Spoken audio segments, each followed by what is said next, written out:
I'll just explain a little bit about my role. I have been trained as the elect ambassador, and that's a big title for just going out, learning about the elect, so early learning for every child today, and just how we could take the document and incorporate it into home childcare. We're going to see a lot of the things that we already do in our homes with the elect and bring it back to us and say, okay, we're doing this. So I'm hoping that after the presentation it won't be overwhelming, you'll feel comfortable with it all, and we'll learn together as well, okay? So again, as Beverly was saying, elect, early learning for every child today, and we'll just explain a bit about it. So it's a framework for early childhood settings. So what Ontario government wanted to do is make sure that it was across the board, so that kindergarten programs, daycare centers, and home childcare were all on the same page and all using the same outlines and same wording. So every child has the right to the best possible childhood. In order to do that, it's making sure that our environments are stimulating and that we do a lot in our homes and that we encourage children to learn. So Ontario's vision is to make Ontario an international leader in achieving the social, intellectual, economic, and emotional potential of all its children. So that's what we're going to work on today, and how we can do all this in our homes as well. So early learning for every child today, ELECT, is developed as a guide to support curriculum in Ontario's early childhood settings. So under early childhood settings, that's our homes. So it's not just group care, it's not just daycares, it's our homes. We're early childhood settings. So ELECT provides a guide to children's continuum of learning, tools to help plan learning environments and activities that support learning, and a guide to assessment, evaluation, and monitoring. So we're going to go through all these steps in more detail and how we do it in our homes. ELECT is divided into 5 sections. Some of you have already heard some of these terms and the principles. So we have statement of principles, continuum of development, putting it into practice, assessment, evaluation, and monitoring, and glossary. So I just wanted to show you that this is the document. So what we've done is we've taken the document and we've broken it down in a simpler form and just explained by the slideshow what it's all about and how we're going to incorporate it in home childcare. Okay? So ELECT, so the first principle. So what we did is we took the first principle, so early childhood development sets the foundation for lifelong learning, behavior, and health. So how can we incorporate that principle into home childcare? Well, children have a space of their own. So a cubby, a hook, or somewhere where they can put their belongings when they come in.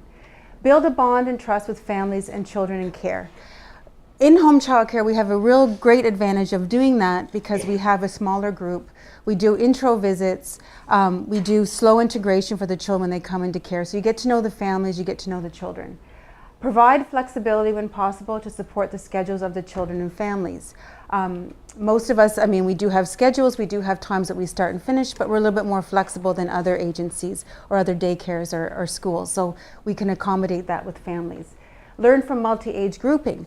You can have siblings together, you can have infants, you can have 12-year-olds, you can have them all into your home. So it's really nice that they learn from each other as well. Encourage healthy choices, and providers seek out community resources. You're right in the community, so you're very aware of what's around your home. If families are from your neighborhood or not from your neighborhood, you can introduce them to what's available, and you're a great resource for them as well, and the children. So the second principle, ELECT. Partnerships with families and communities strengthen the ability of early childhood settings to meet the needs of young children. So again, that principle, how can we incorporate that into home childcare? So learn about the child through integration with the family. So I was saying before, the introduction visit, getting to know them, talking to them on a daily basis. Field trips and play groups, going out around the community and what's out there. Siblings can be placed together. They don't have to be separated. Daily communication with parents, which is a great asset for home childcare because we have few numbers, right? So that connection is there. Connect parents to community resources.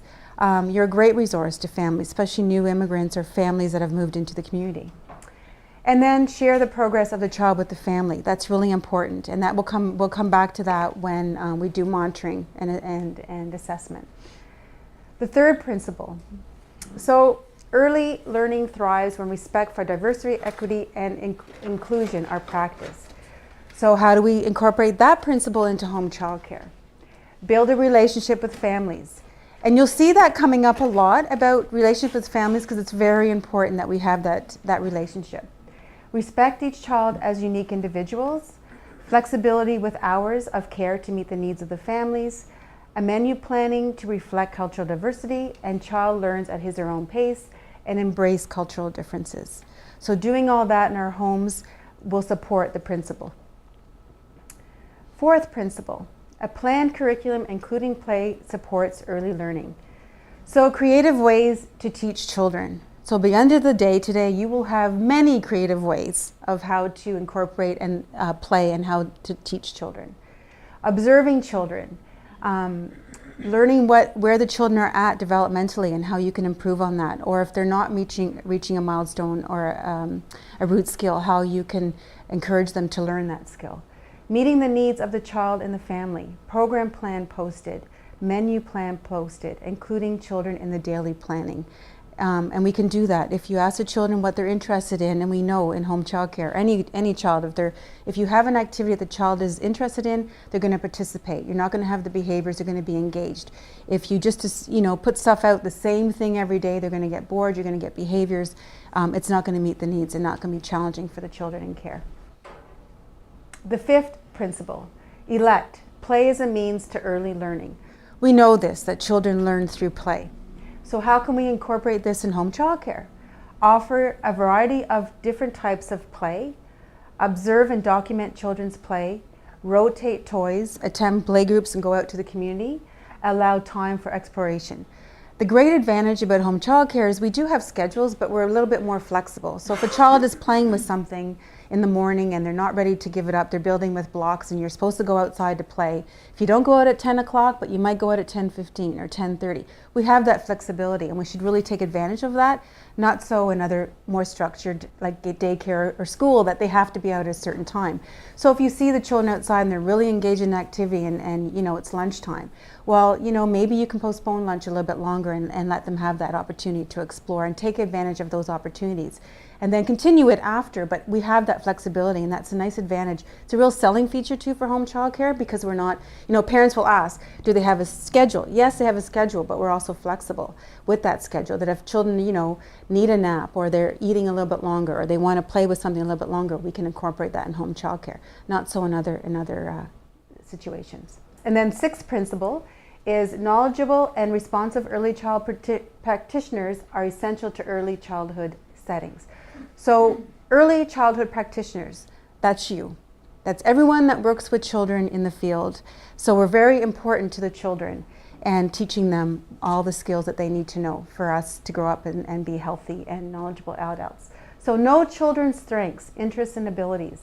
Caregivers adapt the activity according to the child's ability and interest, value each child's interest, and seeking out learning opportunities to build a child development. So you want to have activities that are challenging for the children, but at the same time you don't want to have activities that are going to be out of reach for them. So you don't want them to be frustrated.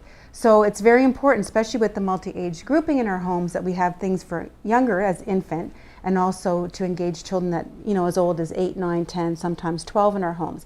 So it's very hard sometimes to incorporate those ages, but it can be very rewarding as well because they can learn from each other, they can be support for each other. So it's really important as providers that we offer the opportunities and challenge for all ages in our homes.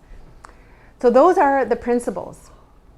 So that's the 6 principles, and as you see, if you look at the principles and what they are and what we do in our home, if you went through it and checked in your mind, you probably think, I do that. There's a lot that we do. So it's not like, I have a lot to do when I go home. A lot of it we do, it's just thinking in a certain way and bringing it back to the principles. So if we went to your home and said, how do you do this? You could answer that question, well, I do this in my home. So I do meet that principle. I do that with the children. So it's something that we're just trying to show you that it's something we've done for a long time, and it's just showing you the words and how it's broken down and how the elect has incorporated it and how we can do it too in our home.